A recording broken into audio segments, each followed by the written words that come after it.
औषधि बनाउने विधिको बारेमा आफूले जानेको र पूर्वजहरूबाट लिएको शिक्षालाई हस्तान्तरण गर्न चाहन्छु। यो जेठमा एकपटक बेल खाएर वर्षभरिलाई कति भनिन्छ भन्ने भनाइ छ।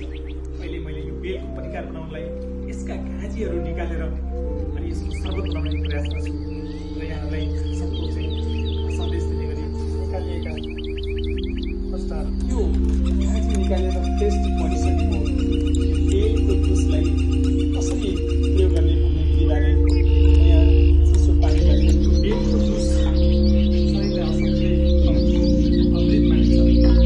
घामको पनि औषधि